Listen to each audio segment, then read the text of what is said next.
it's Grace. Today I'm gonna be making a light, buttery pastry with balsamic glazed shallots and mushrooms and a little bit of cheese. How amazing does that sound? It's like an adult pizza. You can make it for a main course, an appetizer, and dare I say, it is one of the most wine-friendly things ever. I need my wine, where is it? So it all starts off with some really high quality puff pastry. And basically all I did was just cut the pastry into 2 rectangles, and this is perfect for 2 people. So I just put it on a nice greased cookie sheet. I'm gonna go grab my mushrooms and my shallots and my balsamic and get that going on the stove. So it's time to mix everything good in the world together, starting with butter. Yeah, it's melting on our little burner here. And I'm gonna add a ton of shallots to this butter. I basically made shallot rings, which look kind of like this. You can see you can pop them out and they're like little rings, like onion rings. And this is how you do it. I basically peeled my shallot, excuse my finger, I did cut it for me. And you're gonna put it right on the cutting board. This is about a half of a very large shallot. I don't know where I got this from. It's massive. And you're just going to cut rings. It's so simple. And you're gonna pop all the shallots right into the butter. Ooh, shallots and butter. Nothing better. But they're gonna soften really nicely and shrink up. So it may look like a lot, but it's actually not gonna be that much. And then I have some sliced cremini mushrooms, AKA baby Bella mushrooms. Either work. Just pop them right in here. A little bit of garlic. Gotta add the garlic in there. And I'm gonna give this a little bit of a stir before I add more ingredients, just so it evenly starts to saute and cook down. Perfect. And then comes the balsamic. You wanna use some really good quality balsamic here.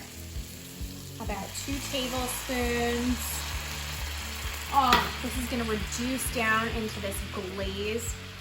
Oh man. And then I'm gonna add a little bit of soy. And this soy will just play on the umami of the mushrooms and add a nice richness to this. Stir it all together. And then the final is a little bit, a tiny bit of dark brown sugar. And what this is gonna do is it's going to make the sauce even richer, and it's also going to thicken the sauce. If you don't add the brown sugar, the sauce won't thicken quite as nicely. So I'm gonna stir this all together and let it wilt down for a few minutes.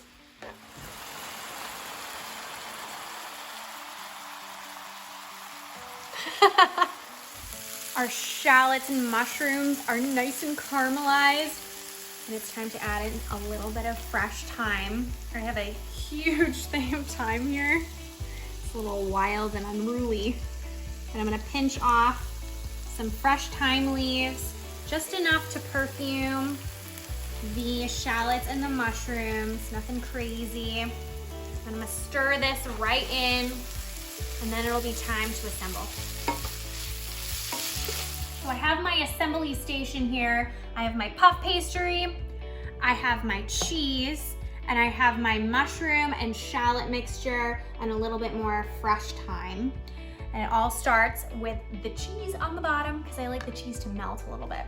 So this is gruyere cheese. You can also use Emmentaler. You can use Jarlsberg, I think that's how you pronounce it.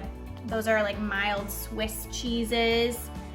And they're really good melty cheeses or melting cheeses. And you're just going to do a thin layer of cheese on the bottom of these tarts, just to coat the bottom. And then it's time for our mushroom shallot mixture, coated in lovely balsamic. Oh man, wish you could smell it. It smells like heaven. I'm just going to top each tart with a generous amount. I want to use it all up. Don't want to waste any little bit. So I finished topping our beautiful pastries with mushrooms and shallots, making sure that there's a border on the outside of each one of these tarts because you want to have almost a crust, like a pizza. And then I'm gonna take our leftover cheese and just do a generous sprinkle on the top here. And that way the cheese gets nice and brown and crusty on the top. How good does this sound?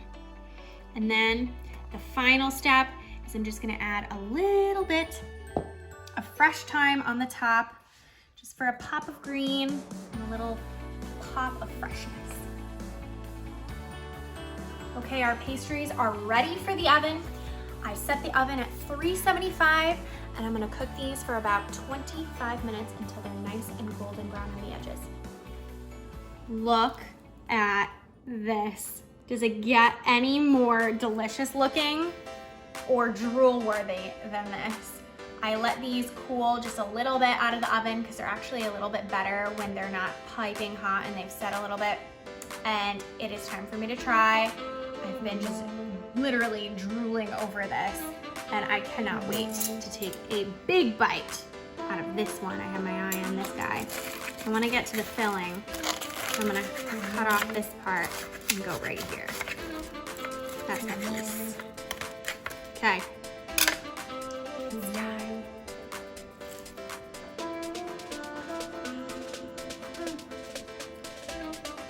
Can you hear the crackle of the pastry? It's so light and buttery. The inside is umami, a little bit of umami, the string of the cheese, the fresh brightness of the thyme, the cut of the shallots and balsamic. Where's my wine? I need to go get it. Check it out on tastefullygrace.com. You will not regret it.